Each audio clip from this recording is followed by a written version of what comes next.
Après une nuit paisible, sans écureuil et sans prince charmant, je vous le confirme, je change radicalement de décor pour retrouver Christian au refuge Neige et Merveille. Appelé aussi hameau de la minière de Valoria, ce site dissimule dans ses entrailles l'une des mines les plus anciennes de France. Grâce à ses partenaires et au travail d'aménagement des jeunes bénévoles, ce site devrait prochainement ouvrir au public. Je tiens la ligne de vie quand même. Hein. Ah oui, mais ça travaille dur ici. Ah oui, là c'est une équipe de jeunes internationaux. C'est du chantier de volontaires international. Et là, nous allons maintenant rentrer vraiment dans le cœur de la mine médiévale. Comme si on y était. Voilà, comme si on était.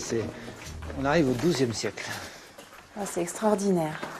Ici, nous sommes dans la salle que l'archéologue Bruno Ancel a appelée la salle des absides. Oui, C'était une salle qui était complètement encombrée de gravates. c'est quoi? C'est tout noir. Ça, ce sont des traces de suie.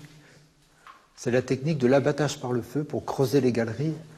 Ils ont creusé la roche en présentant sur la paroi des bûchers, ce qui permet à la roche d'être un peu plus friable. Ouais. Et une fois qu'elle devient friable, on arrive à creuser un petit peu. Mais attention, on ne va pas bien vite. Bah oui, combien? 10-15 mètres par an.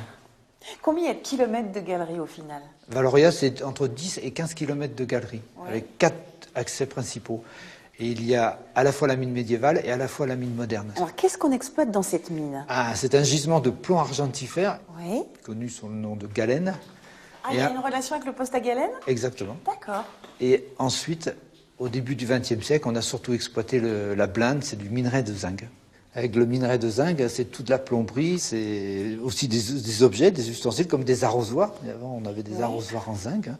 Et donc, c'est un minerai c'est un métal qui est inoxydable.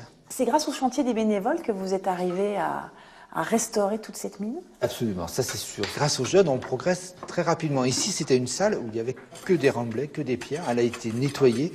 Aujourd'hui, c'est le sol médiéval et ce sont des chantiers de fouilles archéologiques qui ont permis ce résultat.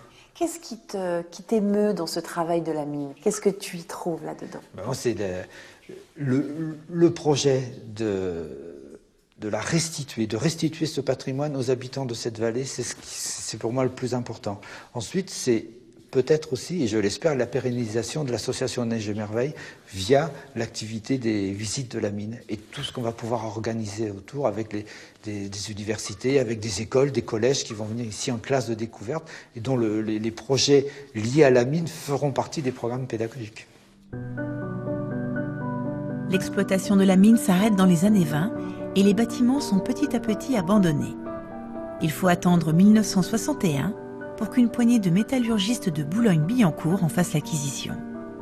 Ils créent l'association Neige et Merveille et l'un de leurs premiers buts est de transformer ce lieu en centre d'hébergement et de formation.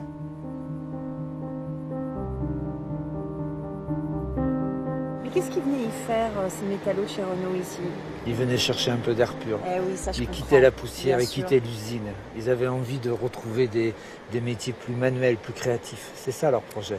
Et c'est aussi le projet de rencontre entre jeunes. Ouais. Parce qu'il ne faut pas oublier qu'on n'est pas loin de la dernière guerre mondiale. Ah ouais. On va faire des échanges interculturels et c'est un lieu qui s'y prête. C'est un lieu de rencontre. Déjà. Le refuge qui est juste là, où on peut venir passer un moment, une halte ou même des vacances. Oui. C'est le plus grand de la vallée de Roya? Oh, oui, certainement. Oui. Il y a 120 lits à Neige et Merveille. Et nous accueillons à la fois des adultes, nous pouvons aussi accueillir des enfants. Nous accueillons beaucoup de mineurs, notamment par le biais des classes de découverte. Au printemps, à l'automne. Nous accueillons l'été des centres de loisirs aussi. Des chantiers de jeunes comme ceux que vous avez vus, mais pour les adolescents. Bon, donc si on veut participer au chantier bénévole, on va sur le site, on t'appelle et on s'inscrit. Pour les chantiers bénévoles, oui, pas de souci. Ok, ça marche. Le message est passé.